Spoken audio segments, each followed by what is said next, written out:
तुम्ही एखाद्या आईला पोटच्या पोराचा जीव घेताना ऐकलं असेल, पण चक्क चिकन खाण्याचा हट्ट केल्याने एका आईने आपल्या 7 वर्षाच्या पोटच्या मुलाचा जीव घेतलाय।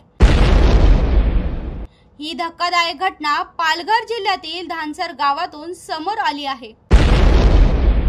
मिळालेल्या माहितीनुसार पालघरच्या धानसर येथील काशीपाडा भागातील एका सोसायटीमध्ये ही घटना घडली। 7 वर्षाचा चिमुकला मुलगा चिकन खाण्याचा हट्ट करत होता।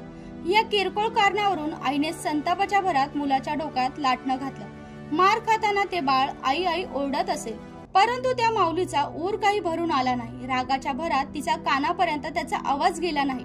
मारहाणीमुळे मुलाच्या डोक्याला गंभीर दुखापत झाली आणि त्याचा जागीच मृत्यू झाला। घटनेची माहिती मिळताच पालघर पोलीस तत्काळ घटनास्थळी दाखल झाले। त्यांनी मृतदेह ताब्यात घेऊन शवविच्छेदनासाठी रुग्णालयात पाठवण्यात आला। या प्रकरणी पोलिसांनी आरोपी आईला अटक केली आहे। 38 वर्षीय आरोपी महिलेला धानसर येथील घरातून पालघर पोलिसांनी अटक केली। या महिलेविरोधात मुलाच्या हत्या प्रकरणी गुन्हा दाखल करण्यात आला असून पुढील तपास पालघर पोलीस करीत आहे। Bureau report, Janshakti, Palghar.